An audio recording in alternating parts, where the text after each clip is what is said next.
When a pair of security guards tried to remove a black Marine from his son's graduation ceremony, no one anticipated 6 Navy SEALs rising silently from the crowd, stopping everything without uttering a single word.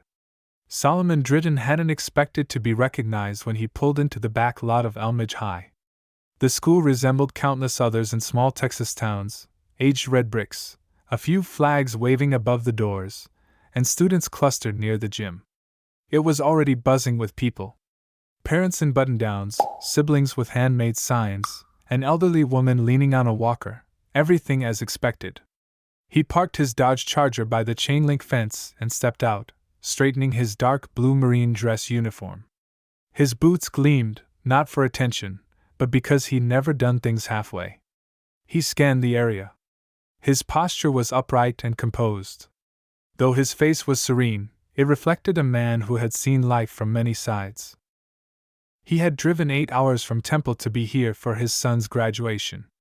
He could have taken a flight, but his late wife's favorite car was the Charger, and 2 years after her passing, the road still brought him closer to her. He opened the glove box and took out a faded photograph. A small tear in the corner, it showed his wife cradling baby Tyron. He tucked it into his jacket's inner pocket. "Miss you," he murmured. "I wouldn't miss this."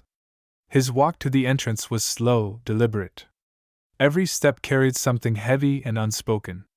Inside, the gym buzzed with life. Folding chairs filled the floor, and bleachers were packed. The air smelled faintly of old popcorn and wax. It was chaotic and alive. At the door, Solomon handed his ticket to a volunteer, a short man with a clipboard and headset. After a brief glance, the man pointed left. "You're good to go. Family seating's up front." "Appreciate it," Solomon replied calmly. As he moved to his seat, he passed rows of families. Some stared at his uniform, did a double take, then turned away. One woman gave him a small smile, whispering to her neighbor. Solomon remained unfazed. He'd been tall, black, and in uniform for years. He understood the difference between curious glances and quiet judgment. He reached his seat, sat down on a plastic chair that wobbled slightly. He adjusted it without complaint.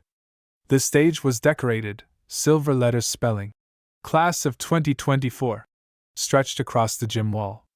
School board members stood near the podium. Solomon looked to the line of graduates at the far end. Tyron was in there, tall and slim, with his mother's eyes. 18 years gone in a flash. He recalled holding his newborn son while still in uniform, dust on his hands from Okinawa. He'd only had 4 days of leave. And now this. He sat motionless, barely blinking, absorbing the moment. People continued to fill in around him. Chairs scraped, papers rustled. Someone laughed too loudly. A man cursed after spilling his coffee. Solomon remained in his bubble. His focus stayed on the stage, the students, and the photograph pressing against his chest. Then the music began. Pomp and circumstance. The crowd rose. Some students looked nervous, others radiant. Solomon stood too, spine straight, arms at his sides. The national anthem followed. Hands rose to hearts. Solomon didn't move. He didn't have to. His entire bearing was a salute. He thought of his wife again, how she would have wept through the whole event, fixing Tyron's tie again and again. His eyes stayed forward. But just as the anthem ended, 2 uniformed men entered the aisle, heading directly for him. They walked with purpose. Not police, Harlan Security Services, according to their badges. Their uniforms were simple: black polos, cargo pants, earpieces, radios clipped to their belts. Neither looked older than 30. One of them was short, broad-shouldered, with a shaved head and a tense look. The other was tall, thin, and chewing gum like he had someplace more important to be. Solomon saw them immediately but didn't react. His training had long taught him that stillness often carried more authority than action. He kept his gaze ahead, hands resting lightly on his thighs. The shorter guard stopped next to him and bent down just enough to speak quietly. "Excuse me, sir," he said softly.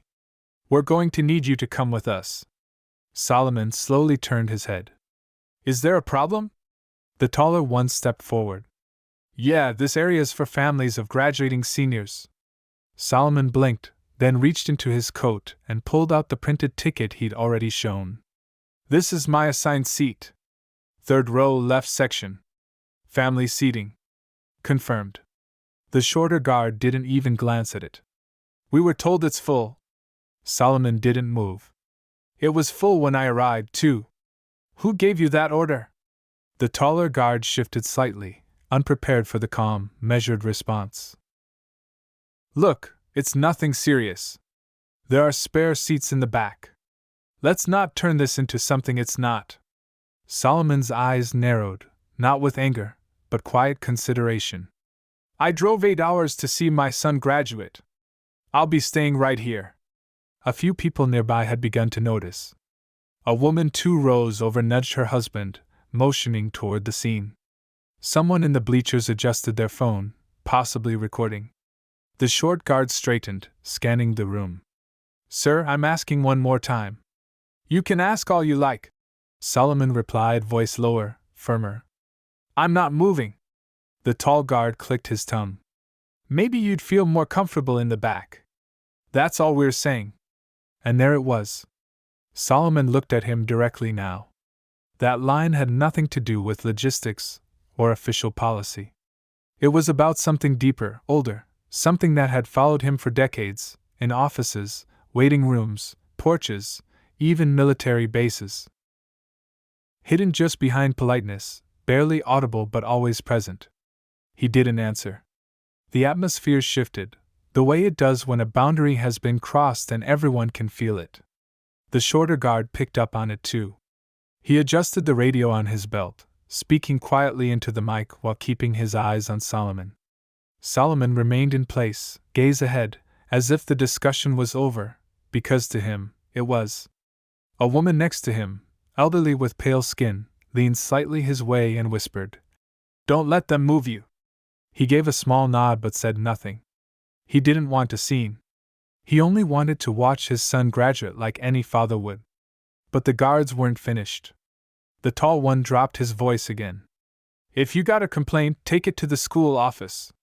We're just following orders. Solomon turned his head slightly. You got a name, son? The guard blinked. It's Officer M. Not officer, Solomon said. You're private security. The short one stepped in. All right, that's enough. If you don't stand up. He didn't finish the sentence. Because at that moment, the far gym door opened, and 6 men entered. No uniforms, no insignia, just firm steps, squared stances, and faces that had weathered things far tougher than awkward conversations and bad assumptions. They didn't enter as a group. They trickled in separately, taking different seats, like strangers. But anyone paying close attention could see it. They moved the same, scanned the room the same, sat still in the same way. Solomon didn't turn around. He didn't need to. He knew exactly who they were. The guards didn't. Not yet. But they were about to. Solomon's focus stayed on the stage. His jaw didn't move, but his mind shifted gears. He wasn't angry, yet, but something in him locked into place. That inner switch reserved for pressure, for survival, for control. The guards remained. They lingered, not to enforce policy, but to make a point. To remind him who had authority. What they didn't realize was Solomon came from places where authority meant life or death, not folding chairs in a gym and announcements on a loudspeaker. A name was called from the stage, followed by polite applause, but attention had drifted. Those nearby were focused on the unfolding tension, even if they pretended not to be. The tall guard, Molly, shifted again. He leaned in, voice softer now. I'm trying to help you here, okay? This doesn't need to escalate. Solomon's eyes flicked toward him. That's not a favor you're in a position to offer. There was a pause. Molly stepped back a little, reconsidering his approach. But the shorter one, Garvin, his badge red, was less patient. He didn't take well to defiance. His hand hovered over his radio again. A few rows back, a man rose slowly to his feet. No one noticed at first. He stayed silent, arms folded, eyes locked ahead. Clean cut, solid build, calm expression. He stepped into an aisle seat, never once breaking eye contact with the situation ahead. Then another man stood, this time from the other side of the gym. Same quiet presence, same deliberate movement. Then a third. None of them spoke. They didn't have to. Solomon knew them without looking. His instincts didn't require confirmation. He had led these men through mud, fire, and moments of silence darker than anything most people had ever known. Garvin leaned in again, this time with a different tone, more warning than request. Listen, man. You're turning this into something it doesn't need to be. Solomon turned his head slowly. And you're still not hearing me.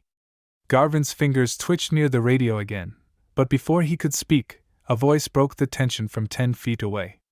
Is there a reason this man is being harassed?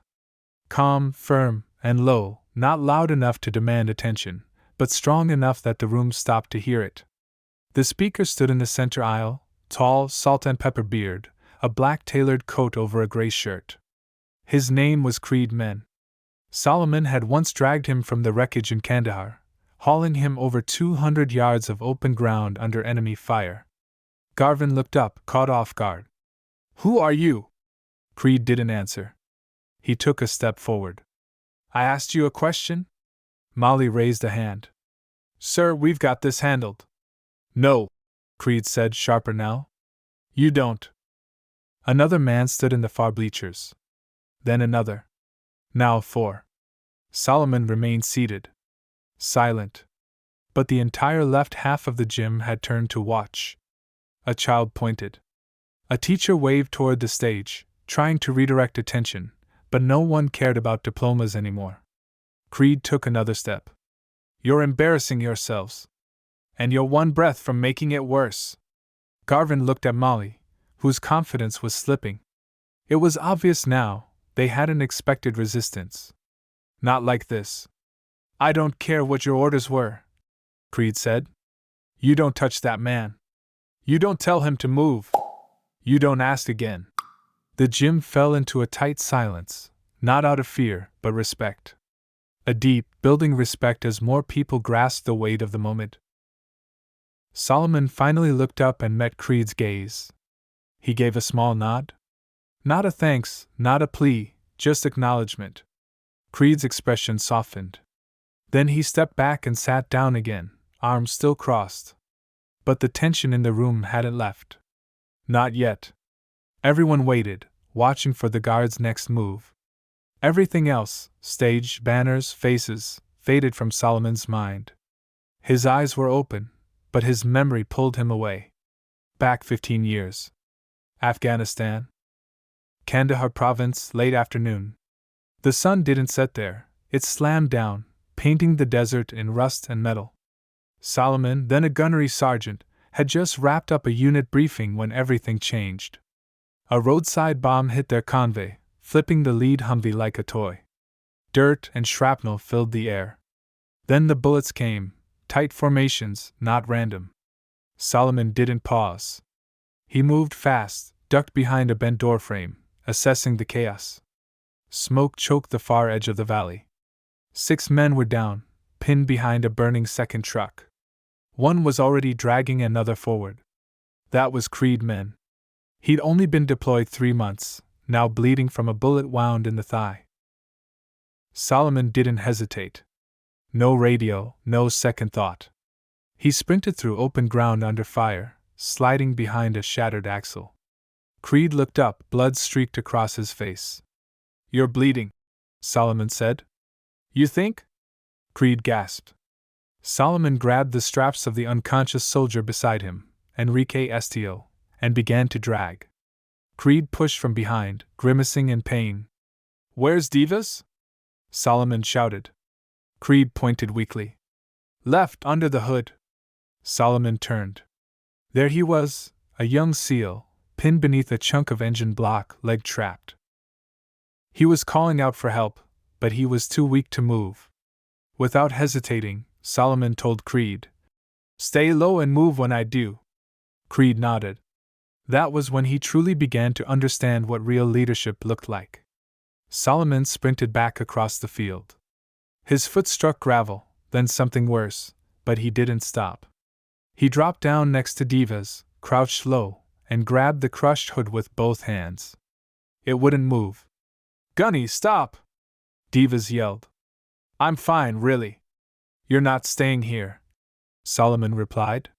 He planted one foot, pushed with everything he had, and strained until his ribs screamed. The metal creaked, but lifted just enough for Divas to pull his leg free. They fell back together and crawled toward the ridge. Bullets cracked overhead. Creed came back, helping Estio, who was limping on his only good leg. Two more followed, Lim and Horton, faces covered in ash, weapons ready. When the gunfire stopped, no one celebrated. No speeches. Just ragged breathing and the quiet sound of survival. All six were alive. Solomon was the last to move. He stayed behind to cover the group until the dust settled and the medevac arrived. He didn't talk much afterward, but Creed never forgot. None of them did. From that day forward, it was settled. If Solomon ever needed anything, anywhere, they'd be there. Always. Back in the gym, Creed remained seated, watching the guards still lingering near Solomon. He wasn't thinking about the battlefield anymore. He was thinking about loyalty. The man who had carried him out of a war zone was now being questioned at a school ceremony for simply trying to see his son graduate. Creed's hands clenched. Another SEAL, Javier Meeks, entered and quietly took a seat 4 rows back. Then Zachary Wells slid into a spot on the opposite side of the gym. They didn't speak. They didn't have to. Solomon looked toward the back, just briefly. His eyes met Meeks's. That was enough. The guards didn't understand what those glances meant. Not yet. But if they pushed forward, they'd find out. The ceremony continued, at least on the surface. Names were still read. Applause still rose, some claps louder than necessary, trying to mask the pressure now hanging in the room. But attention had drifted. Eyes that had once stared at the stage were now locked on the 3rd row left, where Tyron Drayton sat unmoving, and 2 guards lingered without a plan. Garvin glanced forward, catching a nervous look from a school official who mouthed something and motioned subtly toward the situation. Garvin shook his head. He wasn't ready to back down. He'd started this, and now his pride wouldn't let him stop. Molly shifted again, chewing harder on his gum, looking uneasy. But he stayed put. "Sir," Garvin said louder now, "this is your last warning." "To do what?" Solomon asked without moving. Garvin stepped closer, close enough for his belt to touch Solomon's knee. "To stop making this a problem. Just move to the back." Solomon turned his head and looked him straight in the eyes. "You're the only one making this a problem." Garvin's jaw tightened. Then it slipped out. "You think that uniform makes you better than everyone else? This isn't your military base, it's a high school." A heavy silence dropped over the nearby rows.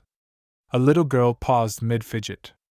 A father froze, his camera halfway through a zoom. Even Molly shifted back half a step, realizing the weight of what had just been said. Solomon didn't blink. He took a breath, not to settle, but to hold the line. "You should walk away." Garvin didn't. His hand dropped toward his belt, not on a weapon, but close enough to feel like a threat. That was when Creed rose from his chair. No shouting. No posturing.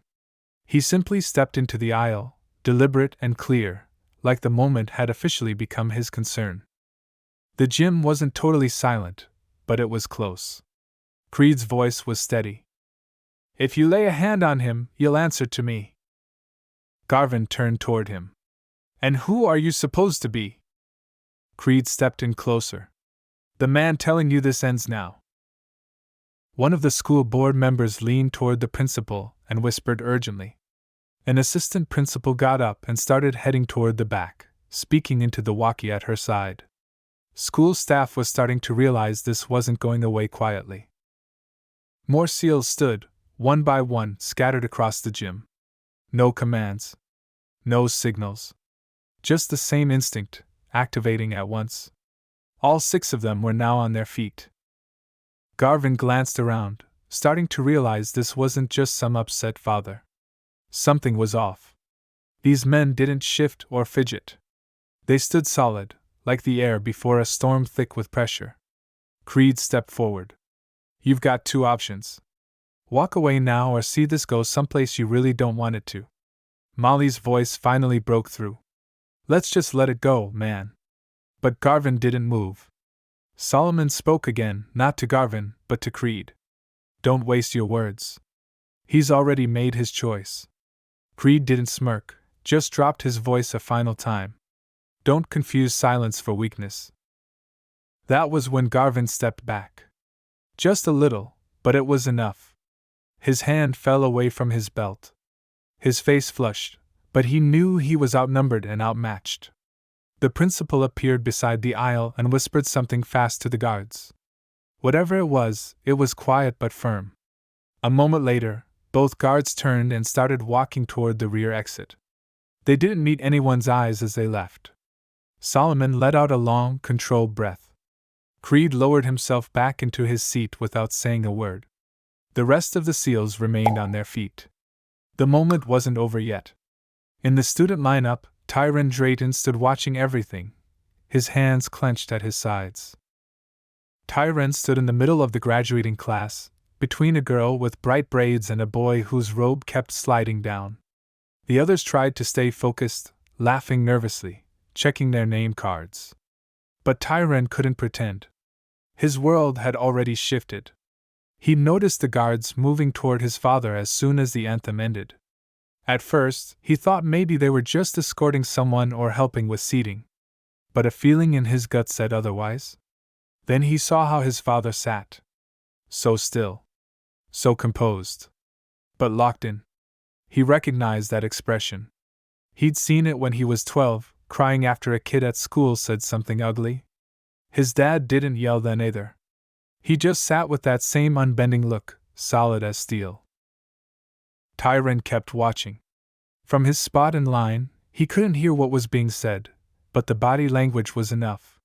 He saw how the guards stood too close. Saw his dad remain calmly in place. Then he saw a man stand up, a tall man in a dark coat, and somehow, Tyron knew. That wasn't just apparent. That man knew his dad. The way he moved, the way he stood between the guard and the row, it wasn't for show. It was for Solomon Drayton. Then another man stood. Then another. It wasn't loud, but it was like the entire room felt it. The atmosphere shifted. Eyes turned. Tyron's pulse picked up. It wasn't fear. It was something else, somewhere between pride and fire. He'd grown up hearing fragments of his dad's service. Not the heavy stuff. His dad kept most of that buried. But there were hints. A friend who always sent a Christmas card. A scar that came from far away. A box in the garage labeled Kandahar that no one ever opened. He never knew the names. Never saw the faces. But now they were here, standing like they'd always been ready, like they'd never stopped watching his father's back. Tyron blinked hard, trying to fight the sting behind his eyes. He wouldn't cry. Not now. Not here. The line moved. A few names were called. Clapping returned, slow at first, like someone pressed play after a long pause. But the room had changed. This wasn't about decorations anymore. It was about something deeper. One of the assistant principals touched Tyron's shoulder and said something, but he didn't catch it. He nodded anyway. The student next to him leaned in and whispered, "That your dad?" Tyron didn't reply. He didn't need to. Everyone had seen. Now the entire gym understood what kind of man Solomon Drayton really was. In the crowd, Creed remained on his feet.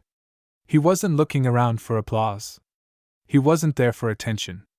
He kept his eyes on Solomon, who still sat in that same plastic chair, hands resting in his lap, eyes on the stage like nothing had happened.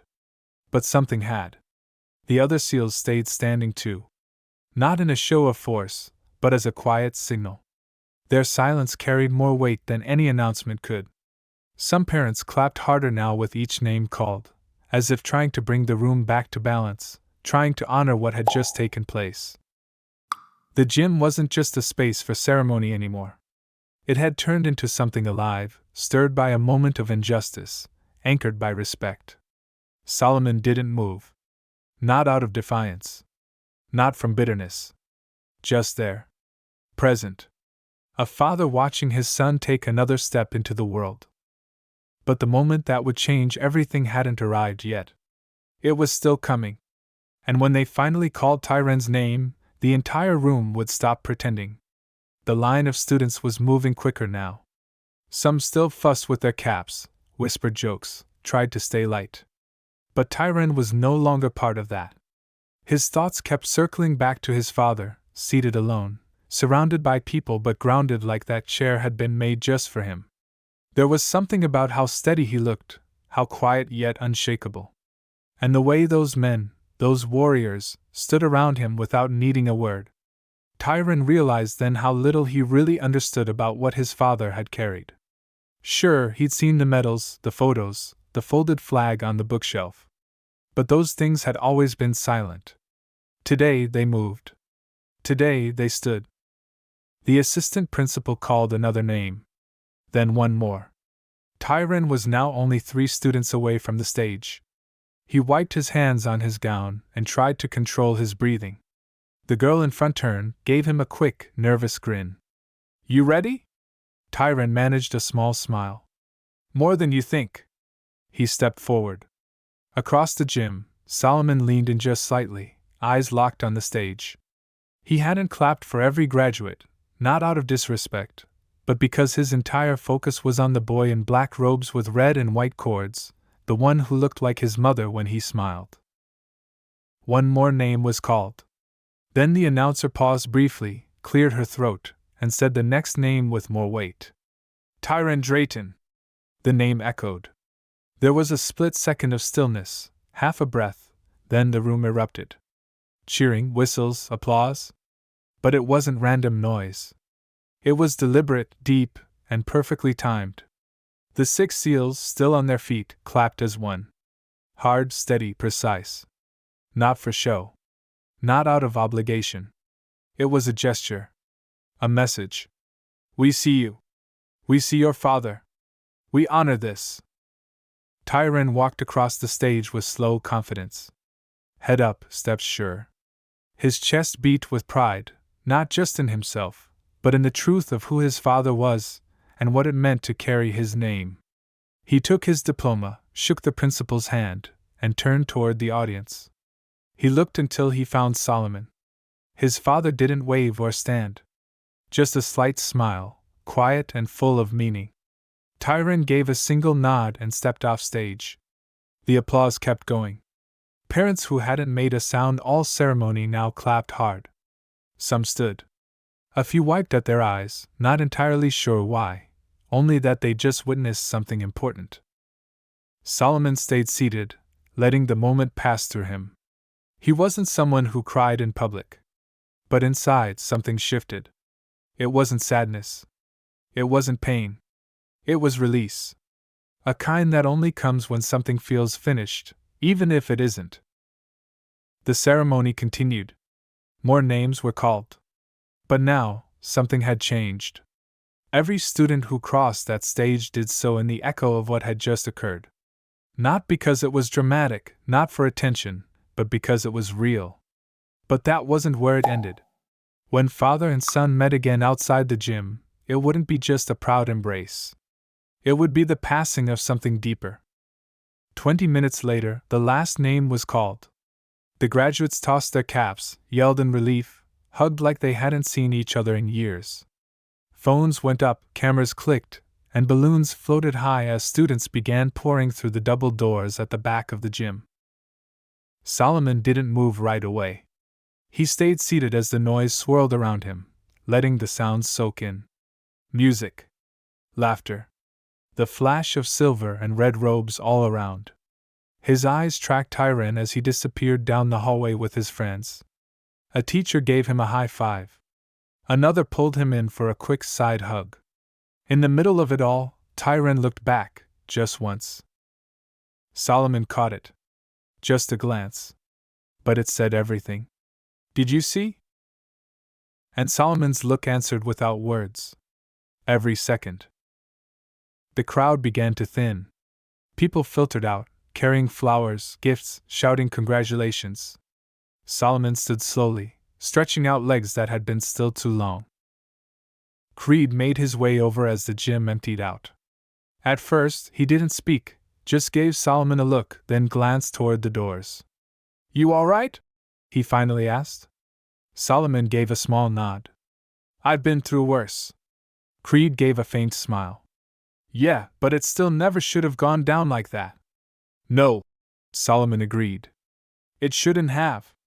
Another SEAL, Javier Meeks, joined them.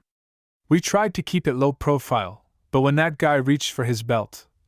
Solomon lifted a hand calm. "You did what needed doing. That was enough." The three of them stood there a moment longer, listening as the room emptied out and the noise faded. Then Solomon spoke. "I want to see my boy." Outside, the sunlight was harsh against the pavement, casting stretched shadows across the lot. Groups of students gathered in loose circles, taking pictures, tossing their caps again, shouting to family members.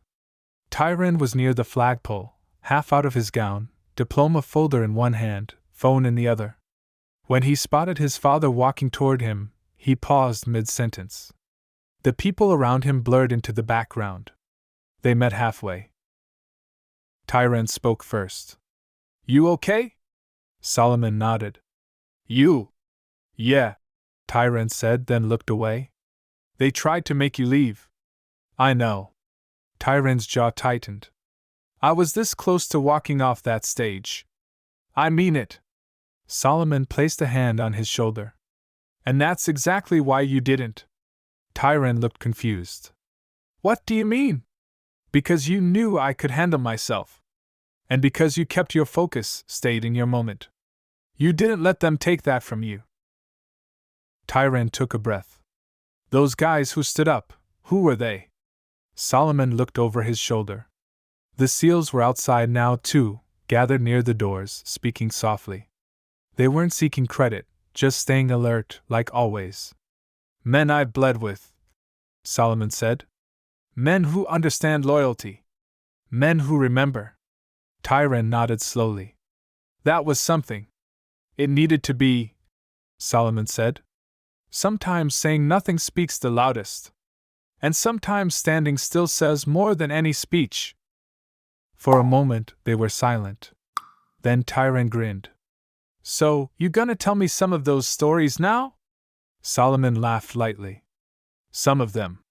You're old enough for the real stuff now." They stood there, side by side, not just father and son, but two men tied by something unspoken.